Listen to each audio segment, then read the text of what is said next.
חיים יחי אדוננו מורנו ורבנו מלך המשיח לעילום ועד. השגחה פרטית השבוע לקח אותי טרמפ מנהל בית חב"ד בלוד, הרב מנחם מיכאלשווילי, והוא מספר לי ככה, מסיח לפי תומה, הוא מספר לי שאני פרסמתי את זה פעם, אני כבר שכחתי, אבל הוא זוכר שבשנת אקל הקודמת, תשמ"ח, היה שטורם לא נורמלי, מה שנקרא על אקל, והוא היה אז בחור בישיבה בקריית גת. הלכו למסיבת שבס, דיברו עם כל הילדים שכל אחד מלך וכל אחד צריך לעשות אקל וכל אחד צריך לאסוף ילדים, מה שנקרא בשפת הרחוב חילונים, הרבי שליט"א לא מקבל את ההגדרה הזאת, כולנו יודעים. ילדים מבית ספר שפרינצק, הוא אומר שהבית ספר הכי שמאלני בקריית גת. אני לא נמצא שם, אני לא יכול, זה מה שהוא אמר לי. ודיברו עם הילדים שכל ילד צריך לעשות אקל, לאסוף את הילדים בכיתה שלו, את החברים שלו, להגיד איתם פסוקים, לדבר איתם על זה שיש לנו הזדמנות עכשיו, להתקשר עם המלך. קיצור, הוא מספר, הילד הגיע, הילדים שהיו במסיבת שבס, הגיע הילד לבית ספר ביום ראשון, ובהתחלת השיעור הילד מבקש רשות, אם המורה מסכים אני רוצה להגיד כמה מילים על אקל.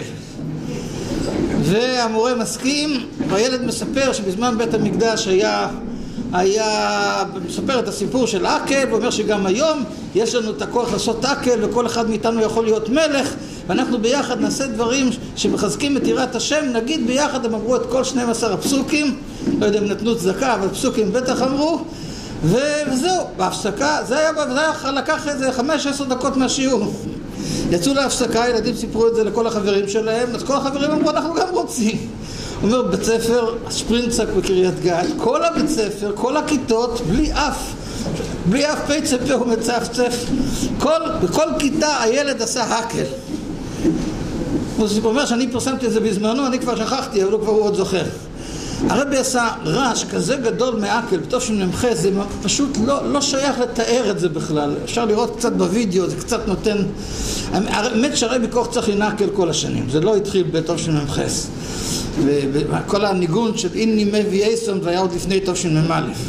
תשמ"א, אז הרבי התחיל, אני הייתי בפעם הראשונה, בליל הראשון של סוכס, אז עשו את הבימה של אייץ בפעם הראשונה ב-770. לפני כן הרבי לא הסכים שיעשו בימה, אמר אני לא ארטיסט, אני לא שחקן, מה פתאום אני צריך לעמוד למעלה. בסוף הרבי הסכים לתשרי תשמ"א, עשו בימה של אייץ ובסוכס. בלילה הראשון אף אחד מהחויזרים לא היה שם, אנחנו הישראלים הדפוקים היינו בשורות הראשונות. פתאום הרבי מסתובב בזמן שבייס המקדש היה קיים. הרבי התחיל את השיחה, והרבי התחיל את זה שירקדו ברחובות, ובהתחלה זה אף אחד לא, מה הרבי מתכוון? ממש לרקוד, וברחוב דיגסון מיטנצן, וזה היה, לא אכנס לכל הפרטים כי אין לנו הרבה זמן, אבל הרבי עשה שטורם מאקל גם אז. חוץ מזה ספרו קודם את סיפור הרב בנימיני, שזה גם כן משהו מפליא מאוד, כולם מכירים את השיחה על הנסיעה לרבי, שהרבי דיבר יישר כוחם של אלה שהרגש החסידי העיר אצלם, והם היו פה בתשרי, בסוכת של שנס הקל, ובפרט אלה שנשארו לזין חשבון, ואיזה רחמנות יש על אותם שנשארו בבית, בחור שלהם, והם נמצאים בחור שלהם, והם חושבים שהחור זה ארמון המלך, איזה רחמנות עליהם, מצד שני צריך לחזק אותם. זה גם כן נאמר בתשמ"ח. אז רבי מאוד עושה רעש גדול מאקל, אבל מה שהיה בתשמ"ח אין לזה אח ורע. הרבי פשוט לא הפסיק לדבר על אקל. אחת השיחות המפורסמות, הוא הזכיר את זה קודם, הרב קצבי, הרבי דיבר על המשנה שכתוב שכל כהן היה צריך להחזיק איתו חצי יצרו של זוב, ותיקיה ומריע ותיקיה, להשמיע שזה שנס אקל. הרבי אומר מדובר, וכתוב במשנה שאפילו אם הוא היה חיגר הוא גם צריך להשמיע. זה לא רק מישהו המשמר שלו ולא רק מישהו בעשיו שלו, אלא כל כהן וכהן. והיום זה לא כהן אלא כל יהודי ממלך זקני. הוא אומר מה רוצים החיים שלו, רק עכשיו הוא למד כל היום והוא התפלל, הוא עכשיו צריך ללכת לכל מלה ומלכה ואין לו כוח ויש לו תחת צוצרה בבוזים בזה, מה הוא צריך? אומרים לו דמה שאין חוקיין, דומה שאין, איך יכול להיות שאתה לא לוקח את החצי יצרו של זו ותיקיה ומריע ותיקיה? השיחה מופלאה, כשרואים את הרבי, כשהרבי אומר את זה, התרגשות עצומה, וזה לא היה שיחה יחידה. השיחה השנייה, שוב אני לא רוצה להאריך, כי אני רוצה להגיע בעיקר למייסה, השיחה השנייה שגם אותה הוא הזכיר מקודם, זה היה מזעזע, אני עמדתי מול הרבי, כשהרבי מדבר שהוא פגע באיסקסרוס, הוא היה אפשר לחשוב שהרבי מספר שהוא חס ושלום עשה כזאת עבירה חמורה, כמו עבד אזור ממש. הרבי אמר, חיפשתי, מה אני יכול לעשות? הרבי אמר את זה בכזאת התרגשות, ראו שהרבי אומר את זה, מה אני יכול לעשות משהו בשביל הקל, שיהיה שלא לפי טיבי ורצייני ורוחי ונפשי, שזה יהיה מאופן של מסירת נפש, מה אני כבר יכול לעשות? ואז הרבי מתחיל להסביר איך שהרבי רייץ היה אוחז את הדלת מינים, שאף שהוא היה מחזיק רק את הלולב, אף על פי שעל פי סבריו, על פי הלוכה, אז לכאורה כל העניין של הדלת מינים זה כשהם ביחד, אם הלולב הוא לחוד אז אין לו, כאילו אין לו כל שום משמעות, ובכל זאת הרבי רייץ כל הזמן היה מחזיק בעל רק את הלולב. והרבי אומר, אולי בשנים הקודמות, שנים שהרבי לא ראה כאילו, אז אולי הוא לקח את הארבע ביחד, ואולי ההסבר לזה הוא בכלל בגלל הבריאות, שהיה לו קשה, שהיות הידיים קצת רעדו, אז אם הוא היה מחזיק את זה כל הזמן, זה עלול לפגוע בהודור של האתרוג. אז לכן הוא כאילו מינימום של זמן שמוכרחים רק להחזיק את זה. אבל לנו מה זה נוגע? אנחנו ראינו את הרבי נוהג ככה, אנחנו נוהגים כמו שהרבי נוהג, אותנו לא מעניין מה ולמה. אבל היות והגיע הקל, חיפשתי מה אני יכול לעשות, עניין של מסירת נפש, עניין של נגד הרצייני ורוחי ונפשי. אני נשמע שהרבי אומר, הוא עשה כזאת עבירה חמורה, הוא נגע בעסקה, הוא פגע בעסקסרוס, הוא נוהג לא כמו שהרבי נהג. ואף על פי כן, בגלל שצריך לעשות הקל, הדלת מינים זה כל 4 סוגים של ישראל, להחזיק את כולם ביחד, אז הרבי עשה דבר של מסירת נפש, לא לפי נפשי ורוחי, ואני לא יכול לחזור על כל המילים, זה מזעזע שהרבי אמר את זה. איזה נראה זה שיעור בעסקסרוס, עשיתי תנועה קטנה אחרת ממה שהרבי אומר, אבל מסירת נפש הכי גדולה, אבל בשביל הקל גם את זה אני אעשה.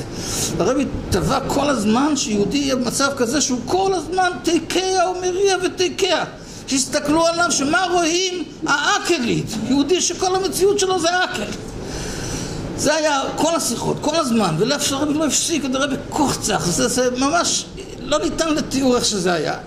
אחרי זה הרבי אמר שלא יחסכו כסף, שיקחו בן אדם במשכורת, שזה יהיה התפקיד היחיד שלו, לדאוג שיפעלו באקל.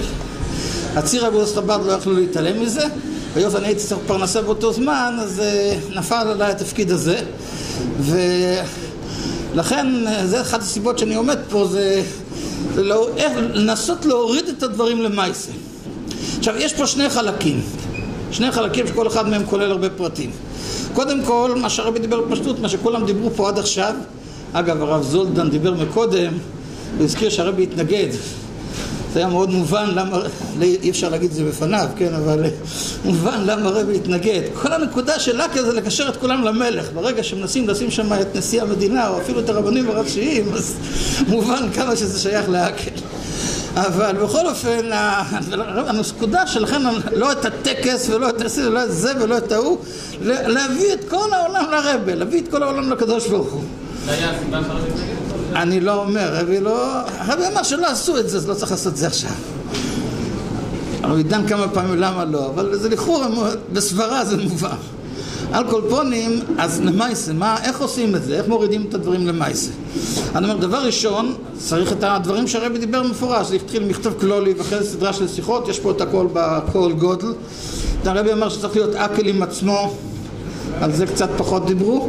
מחשוב ודיברו מייסה, לאסוף את כל המחשוב ודיברו מייסה לנקודה אחת, שזה שייך במיוחד, לא זוכר אם הרבי הזכיר ממש את המילה הזאת, שייך במיוחד לכאורה לתפילה.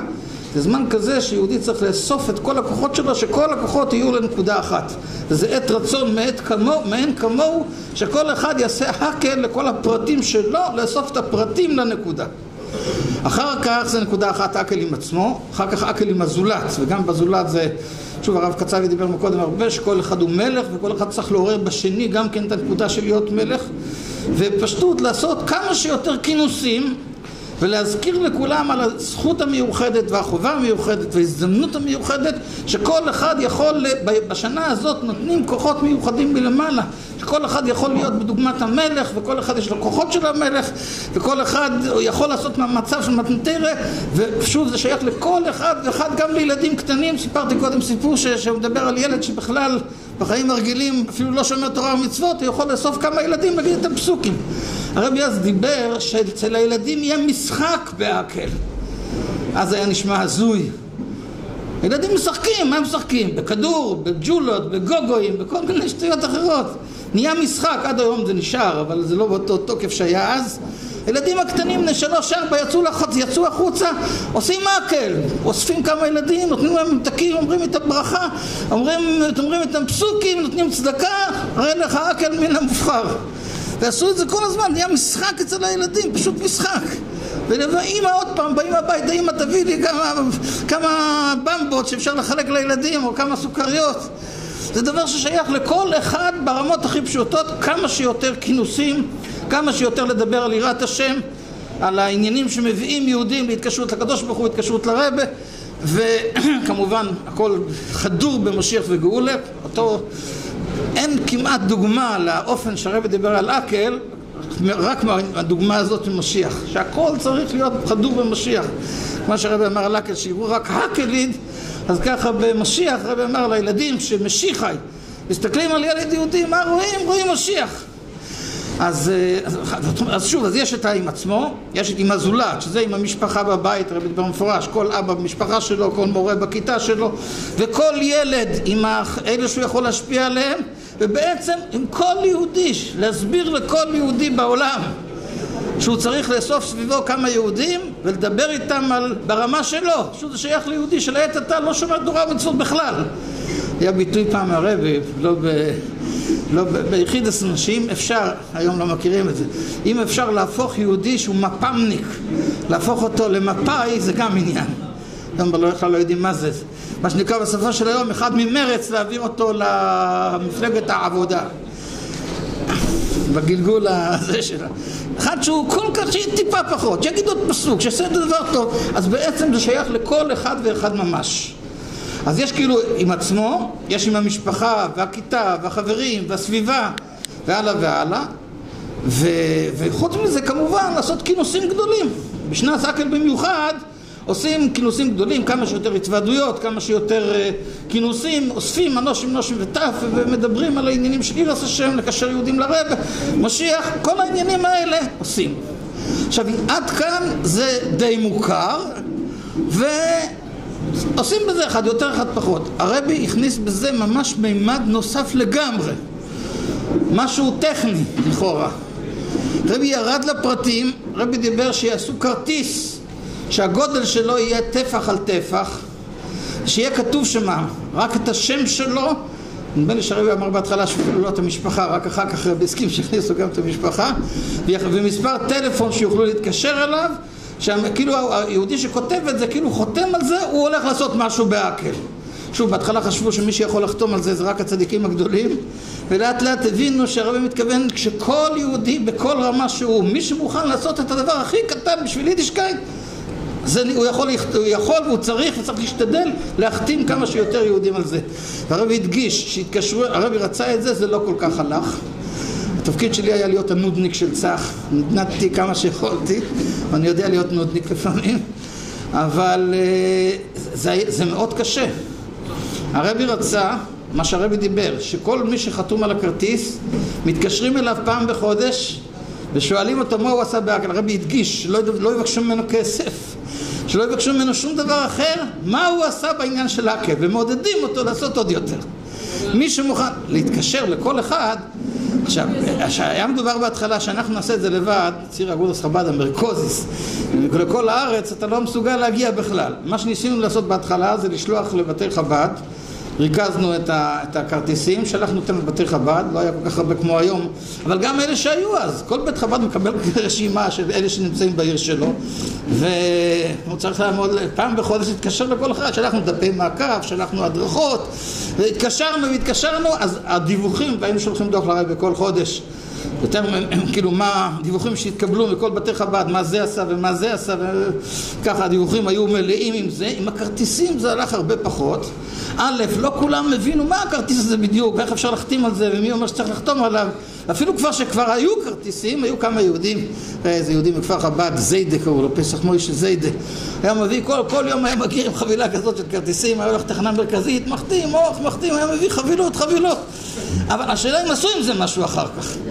מה שקרה אחר כך, הגיע תוך כדי אקל, הייתי הרגשתי כזה, מצד אחד עשו המון פעולות, מצד שני הכרטיסים ממש היה תקוע. ואחרי זה, מה שקרה אחר כך, הגיע מבצע יום הולדת. זה היה בחופי עודר, תשמ"ח, הרבי יצא עם מבצע יום הולדת, ואז הציעו הצעה, אני לא בטוח שהיה אישור של הרבי, כי אני לא, כל הפתקים לרבי לא עברו דרכי, זה שלחו ישר מהמנהל הראשי שלח דיבר, הם קיבלו את כל ההוראות, אבל הציעו את זה וזה נכנס כנראה בהסכמה של הרבי, אומר את זה בהסתייגות, להוסיף לכרטיס אקל את תאריך היום הולדת. ואז היה לנו תוכנה שהופכת את היום הולדת הלועזי ליום הולדת העברי, לפי השנה כמובן, כשיש גם את השנה, ואז עשינו מצח ששולחים מכתבים לכל אלה שיש להם את הכרטיסים, הגענו לכמעט 100,000, 97 משהו, וכל אחד מקבל מכתב לקראת היום הולדת שלו, להדגיש לו שזה יום מיוחד, זה יום סגולה, מאחלים לו את כל הדברים הטובים, ומעוררים אותו שיעשה, כמובן מנוסח ביפה, וזה. לילדים שלחנו גם ספרונים יחד עם זה, יחד עם דף משימות, כל ילד שמילא את דף המשימות קיבל עוד ספרון. עכשיו זה גדל והתפתח, עכשיו היו צריכים להתקשר לבן אדם לפחות לקראת היום הולדת. גם אחר כך, חוץ מזה שלחנו את המכתבים, שלחנו לכולם. אבל להתקשר, שלחנו אחר כך דפים לכל בתי חב"ד, כל בית חב"ד קיבל רשימה של האנשים שלו, כאילו הכל נכנס למחשב, שלחו לאנשים, לכל אחד קיבל רשימה של אנשים עם תאריך היום הולדת שלהם, תתקשרו להם לפחות פעם בשנה לקראת היום הולדת. עכשיו זה גם עבד חלש מאוד. המון בתי חב"ד קוראים תחת הנטל, פה יש לגב העומר ופה יש זה ופה יש זה, אפילו להתקשר לבן אדם פעם בשנה זה היה קשה. אבל אלה שעשו את זה, שמעתי שבהרצליה עשו את זה בהצלחה גדולה ומופלגה, הם התקשרו לכל אדם לקראת יום הולדת, הם אפילו ערכו הקל יום הולדת, לכל מי שיש יום הולדת בחודש זה, מזמינים אותך לסיבת יום הולדת בבית חב"ד, לקראת היום הולדת שלך. וזה עבד, אתה קונה בן אדם, כאילו איזה שמאלני אחד שהתקשר לצח, התחיל לצעוק עלינו בטלפון, אתם רוצים לחדור לי לנקודות הכי אישיות שלי, אני מנסה לברוח מכם ואתם מגיעים שמאמך מתחת לחגורה, תפסיקו עם זה, אני אשלח תלונה, לא רוצה שתשלחו למכתבים. אז זה באמת, זה היוחוף, דיברנו קודם על היוחוף האמיתי, אתה רואה שזה עובד הכי יפה. הרבי דיבר הרבה פעמים שכשמדברים, אתה מדבר עם יהודי נגד, אז אתה רואה שהתוצאות לא עובדות, כשאתה מדבר בצורה חיובית, תראה שזה עובד. כן, שמעתי, הופרץ לו בקיבוצים, יש כמה חבר'ה בצפת, בישיבה, שיש לכל אחד רשימה של חבר'ה, מתקשרים אליו. בפשטות, זה בטח עניין רוחני גם כן, ודאי, קודם כל, אבל יש גם עניין פשוט, גשמי, לא גשמי. אתה מגיע לבן אדם, אתה שומר קשר עם בן אדם, המקורבים של בית חב"ד, המקורבים שלך, כל אחד יש לו קבוצה קטנה של אנשים ששומר איתם קשר, ובצורה כזאת הבן אדם מתקרב כל הזמן. הרבי הדגיש, לא לבקש מהם כסף, הרבי חזר כמה פעמים, שלא יהפכו את זה לרשימת כתובות, לבקש כספים, אבל זה דבר שבאקל, בתשמ"ח ניסינו את זה, אני אומר, זה לא עבד, זה חס ושלום להגיד, עשו המון פעולות של האקל בחלק הראשון, כל אחד עם עצמו, בכיתות, בזה, אמרנו עם הילדים, המשחקים של הילדים, הכרטיסים, חלק עשו את הכרטיסים, ובזה זה נשאר, חלק אפילו את הכרטיסים לא עשו. זה נשמע כזה משונה, מה? כרטיסים ולשים טפח על טפח, ואיפה לשמור אותם, מה לעשות איתם, זה נראה מאוד, לא כולם נדבקו לזה. באקלס הקודמים, זה ממש, הרבי אז אמר שימשיכו, שיתקשרו פעם בחודש, הרבי דיבר בתשרי, שיתקשרו פעם בחודש, אז הוא אמר שהתקשרו פעם בחודש עד סוף שנת האקל, הרבי נתן כזה חיוך, אמר, ואם ירצו ימשיכו גם אחר כך, אבל מה שיהיה אחר כך נראה אחר כך, קודם כל שיעשו את זה. וזהו, אז באקל ממחס, הרבי כל כך עמד על הראש ושיגע את כולם, אז כולם התגשו שחייבים לעשות משהו, עשו בעיקר בחלק הראשון, הכרטיסים, היו כאלה שעשו את הכרטיסים גם כן, המעקב היה חלש. לא אומר שלא עשו, היו מקומות שכן עשו, אבל בגדול רצינו להביא לרב את כל... זה לא כל כך עבד. באקלס הבאים לא עשו עם זה כמעט כלום. אני מדבר בנוני, אחרי זה, בשנים אחרי זה. עכשיו, ברוך השם, ממש לקח את הכפפה. שמעתי שגם ברשת, הייתי עכשיו בדיוק שמעתי שהרשת גם לקחו את זה, גם עשו שם כרטיסים לילדים, והמורה עם הכיתות שלו. ובכל אופן זה דבר שבאמת צריך להיכנס לתקן. עכשיו, מה שעשו פה בממש, זה לא תפקיד שלי, זה תפקיד של ממש לדבר, אבל באמת כל הכבוד להם, הם לא צריכים רק מחיאות כפיים, הם צריכים שאנחנו נשתתף ונעשה ונביא, גם נקנה את הדברים ובעיקר נעבוד איתם. אז הם עשו עכשיו אתר מיוחד להקל, וכל מי שנרשם בכרטיס, הוא כאילו הוא כותב שם גם את המייל שלו, את הטלפון שלו שיכול לקבל הודעות, הוא מקבל הודעה פעם בחודש, פעם ביום, אני לא יודע איך זה עובד בדיוק, אולי נותנים אפשרויות, מי שלא רוצה יותר מדי שישגעו אותו, אבל בכל אופן היום באמצעים הטכנולוגיים זה הרבה יותר קל שיהיה קשר עם הבן אדם, גם אם זה לא יהיה כל כך אישי. אם אפשר שיהיה אישי זה הרבה יותר טוב, זה הרבה יותר... מה זה? בסדר, בסדר. לא אמרתי שלא, אני אומר, זה מה שעושים, שולחים אס-אמסים, שולחים מיילים, שולחים כל מיני דברים אוטומטיים, שזה יכול להישמר גם אם זה לא אישי. הרבי דיבר שזה כן יהיה אישי, שירימו לו טלפון פעם בחודש, וידגישו שלא מבקשים ממנו שום דבר, רוצים לשמוע מה הוא עשה בעקל, אולי יש לו איזה רעיונות חדשים, אולי יש דברים שהוא צריך להתחזק בהם, יש דברים שהוא רוצה להציע, ושזה קשר, הרבי דיבר על קשר פעם בחודש. מי שיעשה פחות, שיעשה פחות, אבל לפעמים זה בגלל שרוצים לעשות הכל, לא עושים שום דבר. לפחות לעשות כל מה שרק אפשר. בכל אופן, בפועל, ברוך השם שבאמת עכשיו נרתמו לזה, ולקחו את הנושא של הכרטיסים גם כן חזק מאוד. אז זה לא רק כרטיסים, כמובן החלק הראשון הוא העיקר.